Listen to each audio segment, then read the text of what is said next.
तो hi friends, welcome है आप सभी का।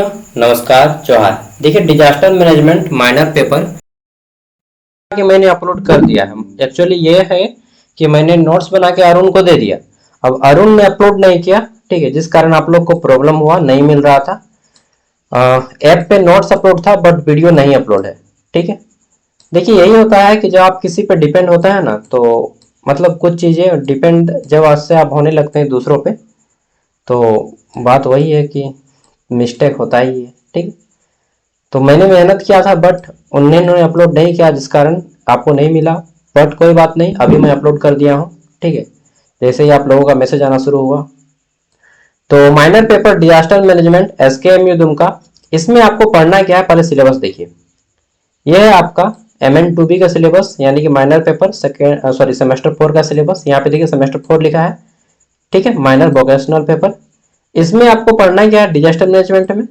तो डिजास्टर मैनेजमेंट में भी बहुत सारा टॉपिक है, जिसमें यह पढ़ना है आपको डिजास्टर रिस्क, ठीक है, असेसमेंट एंड मिटिगेशन, ठीक है। यह है यूनिट 1, यूनिट 2, यूनिट 3 एंड ये है आपका पूरा का पूरा पढ़ने का टॉपिक, ठीक है। चलिए, इससे मैं जितना भी इंपॉर्टेंट क्वेश्चन है ऐप पे सब कुछ अपलोड कर दिया हूँ और अभी वीडियो भी दे दे रहा हूँ। तो पढ़ना क्या क्या है SKMU दुमका वालों को डिजास्टर मैनेजमेंट में, मैं इंपॉर्टेंट क्वेश्चन दिखा देता हूँ। सबसे पहले यूनिट 1 से डिजास्टर रिस्क, ठीक है। क्वेश्चन है हमारा, आपदा जोखिम से आप क्या समझते हैं, इसके सिद्धांत और तत्वों की व्याख्या करें। इंग्लिश में है, what do you mean by disaster risk, explain it's concept and elements, ठीक है। यानी कि आपदा जोखिम क्या है और इसके सिद्धांत की व्याख्या करना है। तो देखिए, आपदा जोखिम यानी कि डिजास्टर रिस्क का अर्थ है किसी भी समुदाय, क्षेत्र या देश की प्राकृतिक अथवा मानव जनित आपदा से क्या करना है, होने वाली संभावित नुकसान, ठीक है, उस नुकसान से बचाना। जैसे बाढ़ आने वाली है तो उससे पहले ही आपको पानी का स्तर बढ़ जाएगा, ठीक, प्राकृतिक आपदा होगी। मानव निर्मित आपदा, जैसे कहीं पे फैक्ट्री से धुआं निकल रहा है तो वो हमें नुकसान पहुंचाएगा। तो उन सभी से बचने का तरीका क्या है, ये जानना है आपको इस टॉपिक में। यह नुकसान जीवन, संपत्ति, पर्यावरण और सामाजिक आर्थिक ढांचे पर पड़ता है। बिल्कुल, आपदा होगा तो इन सभी पे प्रभाव पड़ता है, ठीक। आपदा जोखिम के तत्व क्या क्या है, तो सबसे पहले आता है हमारा खतरा। खतरा को इंग्लिश में हजार्ड बोलते हैं। यह प्राकृतिक या मानव निर्मित दोनों हो सकता है। प्राकृतिक माने भूकंप आ गया, सूखा पड़ गया, बाढ़ आ गया, ठीक है, यह सब प्राकृतिक। मानव निर्मित में क्या होगा, जो मनुष्य के द्वारा की जाती है, ठीक है, जैसे फैक्ट्री में बम ब्लास्टिंग, ठीक है, और धुआं प्रदूषण, ये सारी चीजें, भूकंप, बाढ़, सूखा, महामारी, ये सब आपका प्राकृतिक है। इसके अलावा आपको अनावरण, वह जनसंख्या या संपत्ति जो खतरे के दायरे में आती है, ठीक, उसको हमें सुरक्षा करना है। असुरक्षा, तो यानी कि सामाजिक, आर्थिक, तकनीकी व भौगोलिक कारणों से होने वाली कमजोरी। फिर आता है क्षमता, यानी कि आपदा का सामना करने और उससे उबरने की योग्यता आप में है या नहीं, ठीक है। तो जब आपदा आए उससे पहले ही आपको उससे बचाव कर लेना है, ठीक है। अतः आपदा जोखिम क्या है आपका, आपदा जोखिम बराबर खतरा गुने एक्सपोजर, यानी कि उसका जो प्रभाव पड़ता है, ठीक है, प्लस में उसकी क्षमता, ठीक। ये कुल मिला के आपदा जोखिम में ये सारी चीजें आपको करनी होती हैं। आप डिटेल में और लिख दीजिएगा, ठीक है। बाढ़ लिख दीजिएगा, फिर बाढ़ के ऊपर पूरा लिख दीजिएगा कि जब जरूरत से ज्यादा पानी हो जाता है और फिर घरों में घुसने लगता है, ठीक, सड़क मोहल्ले पानी से जाम हो जाती है तो उसे बाढ़ कहते हैं। उसके होने से पहले ही हमें इस आपदा से बचने के लिए क्या किया जाता है, तो मौसम विभाग द्वारा जानकारी दी जाती है। इस तरह से आप और भी डिटेल में लिख सकते हैं। क्वेश्चन नंबर 2, आपदा जोखिम न्यूनीकरण का महत्व और इसकी रणनीतियों पर चर्चा करें, ठीक है।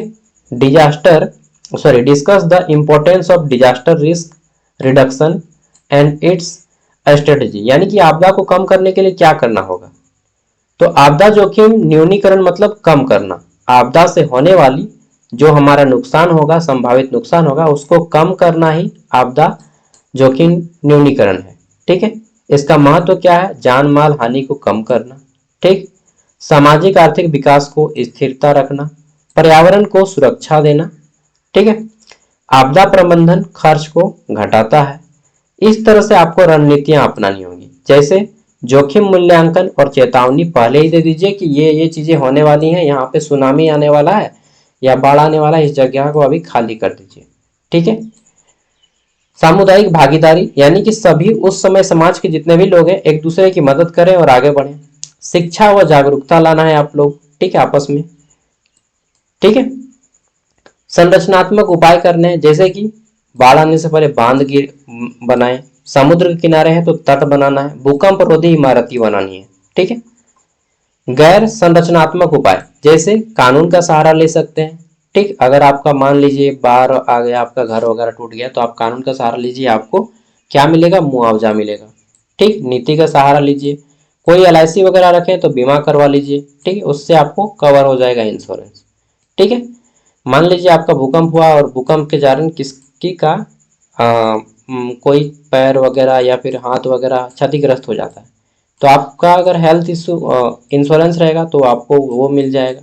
ये सारी चीज़ें इसमें जो है कवर की जाती हैं। ठीक है। बाकी आप अपना दिमाग से खुद लिखिएगा, क्योंकि लिखा भी जाता है कि परीक्षार्थी यथासंभव अपने ही शब्दों में उत्तर दें। तीसरा क्वेश्चन, ठीक है, क्वेश्चन क्या है? Explain the concept of vulnerability and it's parameters, यानी कि असुरक्षा। वल्नरेबिलिटी मतलब असुरक्षा। ठीक है। असुरक्षा की संकल्पना और इसके मापदंडों की व्याख्या करें। ठीक है। तो देखिए, असुरक्षा का अर्थ है कि किसी व्यक्ति या समुदाय या क्षेत्र की आपदा के प्रभाव को झेलने की क्षमता में कमी, यानी कि वो जो आपदा होने वाला है उससे वह उबर नहीं पाएगा, उसी को बोलते हैं असुरक्षा, जब व्यक्ति सुरक्षित महसूस ना हो। ठीक है। असुरक्षा के क्या मापदंड है? भौतिक, भौतिक स्तर पे, यानी कि भवन को मजबूती से नहीं बनाया है। ठीक, स्थान की स्थिति सही नहीं है। ठीक है। सामाजिक, यानी कि जैसे कि व्यक्ति कम जानकार है, उस तक सही टाइम पे न्यूज या कोई भी सूचना नहीं पहुंच पा रही है, कोई भी स्वास्थ्य सेवाएं नहीं पहुंच पा रही है, चाहे उस गरीब फैमिली से हो या उसे नॉलेज की कमी है या फिर उसका घर बहुत दूर है, किसी भी कारण से, तो ये सामाजिक प्रॉब्लम हो गया। ठीक है। आपको लिखना है इसी तरह से कि उसका घर बहुत दूर हो सकता है, व्यक्ति कम पढ़ा लिखा हो सकता है। आर्थिक, यानी कि उसके पास पैसा नहीं है उतना, गरीब स्तर से है, वही सारी चीजें आपको बतानी है। पर्यावरण में आप बता सकते हैं कि वनों की कटाई हो गई है, इस कारण भी होता है प्रदूषण, ये मानव निर्मित है। ठीक है। राजनीतिक, जैसे कि सरकार सही ढंग से नई नाला नाली ये सब जितना भी है, पुल पुलिया सही ढंग से नहीं बनाती है, जिस कारण पुल क्षतिग्रस्त हो गया, तो वह मानव निर्मित आपदा में आ जाता है। ठीक है। दामोदर नदी का नाम सुने हैं? दामोदर नदी हम लोग के घर के सामने से गुजरती है। ठीक, बोकारो में। मैं बोकारो का निवासी हूँ। बोकारो नाम सुने हैं ना? हाँ। तो बोकारो में दामोदर नदी गुजरती है, पुल ना पूरा डैमेज हो चुका है यार, गड्ढा है बीच बीच में। मैं एक दिन जाऊंगा और वीडियो बना के ना डाल दूंगा कि यह पुल क्षतिग्रस्त होने के कगार पे है। और एक दिन मैं बाइक को खड़ा करके यहाँ पे फोटो खिंचा रहा था, गाड़ी जय को पार हो रहा है तय बार ना पुल तो हिलता है। ठीक है, मैं चाणे माणे वहां से भाग गया, मतलब जल्दी जल्दी भाग गया। ठीक है। तो इस बार मैं जाऊंगा और उसको वीडियो डाल दूंगा यार, पेपर में भी दे दूंगा। तो ये सब क्या है? मानव निर्मित खतरा है। अगला है describe the relationship between risk and vulnerability, यानी कि जोखिम और असुरक्षा के बीच में क्या संबंध है ये बताना है। तो देखिए, जोखिम और असुरक्षा का गहरा संबंध है।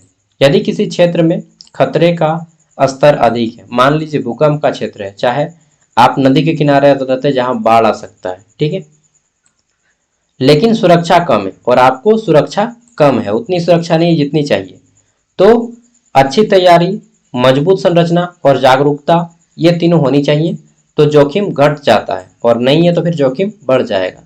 जबकि असुरक्षा अधिक होने पर छोटी छोटी आपदाएं भी बड़े बड़े नुकसान बनाती है। ठीक है। सूत्र के रूप में, जैसे जोखिम बराबर खतरा गुने असुरक्षा। ठीक है। ये आपका 5 मार्क्स का आएगा, तो आप और भी जोड़ के लिख सकते हैं। देखिए, मैं छोटा छोटा लिखा हूं ताकि आप इसे नोट्स बना सकें और आप खुद का दिमाग का प्रयोग करें। आप अब ग्रेजुएट होने वाले हैं और आपने 2 साल कंप्लीट कर लिया है। ठीक है। और आपका सेशन लेट हो चुका है ऑलरेडी, 26 में कंप्लीट होने का है ना? नहीं होगा, 27 में कंप्लीट होगा, शायद अक्टूबर नवंबर पहुंच जाएगा 27 में। ठीक है, 1 साल लेट हो चुका है सेशन आपका। क्वेश्चन क्या है अगला हमारा, define disaster mitigation, explain it's type and strategy. ठीक है, तो आपदा समन, मिटिगेशन मतलब होता है समन, आपदा समन को परिभाषित कीजिए तथा इसके प्रकार और रणनीति की व्याख्या करें। ठीक है, आपदा समन का अर्थ है कि आपदा के संभावित प्रभावों को घटाने हेतु उपाय और दीर्घकालिक कदम। इस पूरे के पूरे पेपर में आधा आपको केवल यही पढ़ना है कि आपदा को कैसे कम किया जाएगा, कौन कौन से उपाय हैं। ठीक है, बस दो चार को पॉइंट पढ़िए और वही आपको घुमा फिरा के लिखना है एग्जाम में। ठीक है, संरचनात्मक समन बस वही है, बांध बनाओ, तट बनाओ, भूकंप रोधी इमारतें बनाओ। ठीक है, घर में थंडरिंग होता है उस टाइम पे पेड़ के सामने मत जाओ। ठीक है, जितना आप सोच पा रहे हैं आपदा के बारे में वो सब चीजें आपको लिखनी है। झारखंड में हर साल लगभग 1300 से ज्यादा व्यक्ति की थंडरिंग, यानी कि जब गरजता है ना बादल, उस टाइम पे जो लाइटिंग होता है, तड़ित चालक जिसको बोलते हैं, तड़ित चालक न होने के कारण पेड़ के पास खड़े हो जाते हैं जिस कारण मृत्यु हो जाती है। ये सब भी आप बता सकते हैं और बिल्कुल आपको अच्छा नंबर मिलेगा। देखिए, इसमें जितना ज़्यादा आपने दिमाग का प्रयोग कीजिएगा उतना आपको ज़्यादा अच्छा नंबर मिलेगा। ठीक है, ये दिमाग का प्रयोग कीजिए, ये दिमाग। ठीक है, चलिए, गैर संरचनात्मक समन, नॉन स्ट्रक्चरल मिटिगेशन, जैसे कानून का सहारा लीजिए, वही सब चीज़ें, बीमा वगैरह कराइए। ठीक है, रणनीति, समुदाय की भागीदारी। ठीक, वैज्ञानिक तकनीक का उपयोग कीजिए, जैसे कि रिमोट सेंसिंग हो गया, वेदर देखते रहिए आप मोबाइल से, आपदा की पूर्व प्रशिक्षण व मॉक ड्रिल, पेपर पढ़िए। ठीक है, संसाधन का न्यायपूर्ण वितरण कीजिए। बहुत लंबा है। अगला है रोल ऑफ क्या, तो कम्युनिकेशन एंड कोऑर्डिनेशन। देखिए यहाँ पे इसमें क्वेश्चन है, आपदा प्रबंधन में संचार और नेतृत्व की क्या भूमिका है, स्पष्ट करें। संचार और नेतृत्व यानी कि आपको सही टाइम में सूचना मिलनी चाहिए। ठीक है, मान लीजिए आपके क्षेत्र में लगातार 7 दिनों तक वर्षा होने वाली है, आपको सूचना नहीं है, आपको कहीं पे जाना है, तो सूचना नहीं रहेगा तो फिर धोखा खा जाएंगे। वही है कि सही टाइम पे आपको जानकारी रखना है। 7वां क्वेश्चन है, आपदा प्रबंधन में रिमोट सेंसिंग और जीआईएस की भूमिका क्या है। तो देखिए, रिमोट सेंसिंग मतलब दूर तक आपको जानकारी देना, उपग्रह चित्रों और सेंसर की मदद से आपदा प्रभावित क्षेत्रों की जानकारी एकत्रित करना। जीआईएस इसका फुल फॉर्म होता है जियोग्राफिकल इंफॉर्मेशन सिस्टम। क्या, जियोग्राफिकल इंफॉर्मेशन सिस्टम, आपदा जोखिम मानचित्र, संसाधनों का पता लगाना और राहत कार्यों की योजना बनाना है। ठीक है, इन तकनीकों से त्वरित निर्णय, सटीक जानकारी और वैज्ञानिक योजना संभव है। आगे देख लेते हैं, तो यहाँ पे आता है very long answer type question. अब आपको मजा आएगा ये सब प्रश्नों के आंसर करने में। आपदा जोखिम को परिभाषित कीजिए तथा इसके तत्वों की व्याख्या करें। उस टाइम पे तो बस आपका छोटा छोटा आंसर था, अब आपको बड़ा बड़ा आंसर मिलेगा थोड़ा सा। ठीक है, आपदा जोखिम न्यूनीकरण और इसके महत्व की चर्चा करें। एक मिनट, तो घर में हमारा एक छोटा भैगना है और उसको हाड़ी लग जाता है। हाड़ी मतलब हंसली, छोटा बच्चा जो होता है ना, उसका यहाँ पे ये जो गर्दन का हड्डी है वो फंस जाता है कभी कभी। ठीक है, 6 महीना से छोटा बच्चा रहेगा तो उसका फंस जाता है। उस कंडीशन में क्या होता है कि बच्चा बहुत ज़्यादा रोने लगेगा ना। तो अगर घर में छोटा बच्चा रहेगा तो सब आदमी परेशान हो जाते हैं। चलिए, ये सारे क्वेश्चन को आप थोड़ा थोड़ा करके लिखिए, उसके बाद बहुत ज़्यादा क्वेश्चन है। ठीक है, इसका आप खुद से आंसर करने का प्रयास कीजिएगा। ठीक है, चलिए, जितना भी दिया जा रहा है आप इससे संतोष कीजिए और सबसे ज़्यादा फोकस कीजिए। इसके बाद का पेपर आपका भैक क्या, तो एनवायरमेंटल स्टडीज, उसका मैंने सब्जेक्टिव पेपर 7 को ऑलरेडी यूट्यूब पे डाल रखा है, ऑब्जेक्टिव 5 को डाल रखा है यूट्यूब पे, और ऐप पे तो सब कुछ अवेलेबल है। ठीक है, भले मैं यूट्यूब पे देना भूल जाऊँ लेकिन ऐप पे देना नहीं भूलूंगा, क्योंकि ऐप में आपका 60 रुपया पैसा लिया हूँ यार। ठीक है, और यह कंप्लीट ग्रेजुएशन के लिए है, पूरा का पूरा सेमेस्टर 1 to 8। ठीक है, छोटा छोटा आंसर है बट इसे आपको खुद से लिखना है। ठीक है, मेन चीज है क्वेश्चन, और इतना क्वेश्चन कर लेने के बाद मैं पक्का बता सकता हूं कि आप इतना नॉलेजेबल हो जाएंगे कि आप एग्जाम में फेल नहीं होंगे। डेफिनेटली आप फेल नहीं होंगे, आप इससे अच्छा आंसर खुद भी लिख सकते हैं। एनडीआरएफ का फुल फॉर्म पूछा जा सकता है। एनडीआरएफ का फुल फॉर्म क्या होता है, नेशनल डिजास्टर रिस्पॉन्स फोर्स। ठीक है, एनडीआरएफ आपदा से बचाने का काम करती है, एक तरह से जैसा पुलिस होता है ना, उसी तरह से आपदा से बचाने का एक पुलिस है जिसको एनडीआरएफ नाम दिया गया है। ठीक है, और इसको थोड़ा सा जान लीजिए, ये क्वेश्चन आ सकता है। आपदा, भारत में आपदा शमन कार्यक्रम की व्याख्या करें। तो देखिए, भारत में एनडीएमए यानी कि नेशनल डिजास्टर मैनेजमेंट अथॉरिटी एक एजेंसी बनाई गई, संस्था बनाई गई, इंस्टीट्यूट। इसके तहत जो है 2005 में, कब 2005 में आपदा प्रबंधन अधिनियम लाया गया। राष्ट्रीय आपदा प्रतिक्रिया बल यानी कि नेशनल डिजास्टर रेस्पॉन्स फोर्स बोला गया।